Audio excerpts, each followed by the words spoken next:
Welcome friends. Bharathi Kannamma இன்னைக்கு எபிசோட்ல வந்த இன்ட்ரெஸ்டிங்கான சீன்ஸ் பத்தி பார்க்கலாம். கண்ணம்மாவை பாரதி காட்டுக்குள்ள தனியா விட்டுட்டு வந்துடுறாரு. அதுக்கப்புறமா மது கால் பண்றாங்க பாரதிக்கு. கண்ணம்மா உன் கூட இருக்கிறாளா அப்படின்னு கேக்குறாங்க மது. இதுக்கு இங்க இருக்க போறா, அவ இருக்க வேண்டிய இடத்துல இருப்பா அப்படின்னு பாரதி திமிரா பதில் சொல்றாரு. கண்ணம்மாவை காணும்னு அவங்க வீட்டுல இருக்கிற எல்லாரும் தேடிட்டு இருக்கிறாங்க அப்படின்னு சொல்றாங்க மது.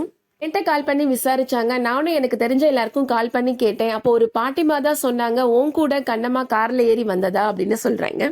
பாரதி சொல்றாரு, கண்ணம்மா இன்னைக்கு என்கிட்ட எவ்வளவு திமிர நடந்துகிட்டான்னு உனக்கு தெரியுமா அப்படின்னு கேக்குறாரு. ஜெயில அடைச்சு வைக்கிற மாதிரி என்னோட கேபின்ல என்ன 5 மணி நேரம் அடைச்சு வச்சுட்டா அப்படின்னு சொல்றாரு. கேட்டா நீ சிகரெட் பிடிக்காம இருக்கணும்ன்றதுக்காக தான் இந்த மாதிரி பண்ணுனேன்னு வேற திமிரா சொல்றா அப்படின்னு சொல்றாரு. அவ சொல்றது உண்மைதான் பாரதி அப்படின்னு சொல்றாங்க மது. இன்னைக்கு காலையில கண்ணம்மா ஸ்கூலுக்கு வரும்போது உன்னோட அம்மா என்னோட அப்பாட்ட உனக்கு கல்யாணம் நின்று போனதை பத்தி ரொம்ப வருத்தப்பட்டு பேசிட்டு இருந்ததை கண்ணம்மா கேட்டா அப்படின்னு சொல்றாங்க. குற்ற உணர்ச்சினால கண்ணம்மா ரொம்ப துடிச்சு போயிட்டா அப்படின்னு சொல்றாங்க.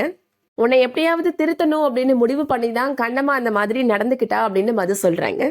பாரதி மதுட்ட சொல்றாரு, நான் கண்ணம்மாவை தைல காட்டுல கொண்டு போய் விட்டுட்டேன் அப்படின்னு சொல்றாரு.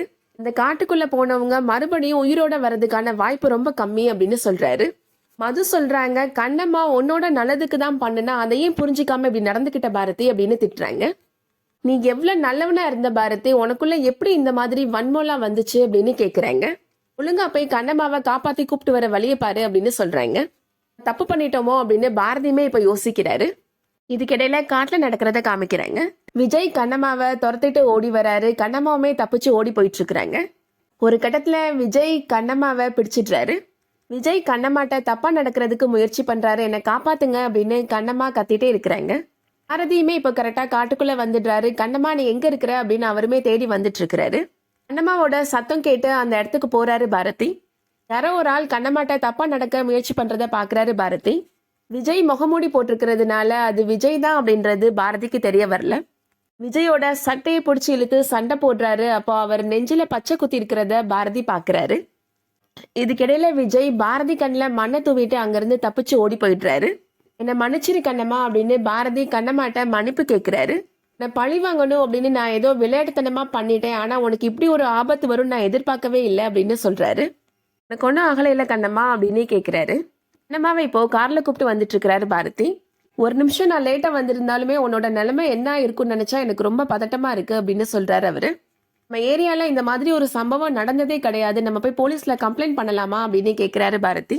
ஏதாவது பேசு கண்ணம்மா, ஏன் அமைதியா வந்துட்டு இருக்கிற, அட்லீஸ்ட் என்னை திட்டவாவது செய் கண்ணம்மா அப்படின்னு சொல்றாரு பாரதி. போலீஸ் கம்ப்ளைண்ட் கொடுக்க வேணான்னு சொல்றியா அப்படின்னு கேட்கிறாரு.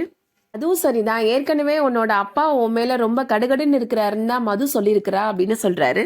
அதுக்கப்புறமா நீ வெளியில போனனாலதான் இவ்வளவு பிரச்சனையும் வந்துச்சுன்னு சொல்லிட்டு உன்னை வீட்டை விட்டு வெளியில அனுப்ப மாட்டாங்க அப்படின்னு சொல்றாரு பாரதி. கண்ணம்மா பாரதி சொல்ற எந்த வார்த்தைக்கும் பதில் சொல்லாம அமைதியாவே வந்துட்டு இருக்கிறாங்க. பாரதி சொல்றாரு, அந்த பொறுக்கியை நான் எப்படியாவது தேடி கண்டுபிடிச்சு தண்டனை வாங்கி கொடுப்பேன் அப்படின்னு சொல்றாரு. அவனோட குரல் எப்படி இருந்துச்சு, அவனோட அங்க அடையாளங்கள் உனக்கு சொல்ல முடியுமா கண்ணம்மா அப்படின்னு கேட்கிறாரு. அவனோட மங்கிக்குள்ளாவ நான் எப்படியாவது கலட்டிடணும் அப்படின்னு முயற்சி பண்றப்பதான் அவனோட நெஞ்சில ஒரு பச்சை குத்தி இருக்கிறத நான் பார்த்தேன் அப்படின்னு பாரதி சொல்றாரு. ஏன்ற எழுத்து அவன் பச்சை குத்தி இருந்தா அது ரொம்ப யூனிக்கா இருந்துச்சு அப்படின்னு சொல்றாரு பாரதி. கண்டிப்பா அவன் வெளியூர்காரனா தான் இருப்பான் அப்படின்னு பாரதி சொல்றாரு. விஜயோட ஹைட் அண்ட் வெயிட்ல தான் இருந்தான், கண்டிப்பா நான் அவனை எப்படியாவது தேடி கண்டுபிடிச்சு உன் காலில் விழுந்து மன்னிப்பு கேட்க வைப்பேன் அப்படின்னு சொல்றாரு பாரதி. ஏதாச்சும் பேசு கண்ணம்மா, ஏன் அமைதியாவே இருக்கிற அப்படின்னு கேட்கிறாரு. தெருமுனையில வண்டியை நிப்பாட்டு, மது எனக்காக காத்துட்டு இருப்பா அப்படின்னு சொல்றாங்க கண்ணம்மா. என்கிட்ட ஏதாவது பேசு கண்ணம்மா, என் மேல கோபம் இருக்கு இல்ல கோபம் இல்லை ஏதாவது சொல்லு கண்ணம்மா அப்படின்னு பாரதி சொல்லிட்டே வந்துட்டு இருக்கிறாரு. மதுவை பார்த்ததும் இப்போ கண்ணம்மாவும் பாரதியும் கார்ல இருந்து இறங்குறாங்க. என்ன பாரதி இப்படி பண்ணிட்ட, கண்ணம்மா எவ்வளவு பயந்து போயிருக்கிறா பாரு, அவ நம்ம ஃப்ரெண்டு தானே அப்படின்னு சொல்லிட்டு இருக்கிறாங்க மது. பேசி எந்த பிரயோஜனமும் கிடையாது, நீ வண்டி எடு அப்படின்னு கண்ணம்மா சொல்றாங்க. வீட்டுல எல்லாரும் ரொம்ப பதட்டமா இருக்கிறாங்க, வீட்டுக்கு போனோடனே பெரிய கலவரமே வரும் அப்படின்னு சொல்றாங்க மது. எல்லாத்தையும் சந்திச்சு தானே ஆகணும், வா போலாம் அப்படின்னு கூப்பிடுறாங்க கண்ணம்மா. அவ ரொம்ப கோபமா இருக்கிறா, காட்டுக்குள்ள ஏதாவது அனிமல் அட்டாக் பண்ண வந்துச்சா அப்படின்னு மது கேக்குறாங்க பாரதிட்ட. கண்ணம்மா சொல்றாங்க, அதை விட பெருசாவே நடந்துச்சு, நீ வந்து வண்டி எடு நான் சொல்றேன் அப்படின்னு சொல்றாங்க. கண்ணம்மா பாரதியை முறைச்சு பார்த்துட்டே அங்கிருந்து போறாங்க. அதோட இன்னைக்கான எபிசோட் முடியுது.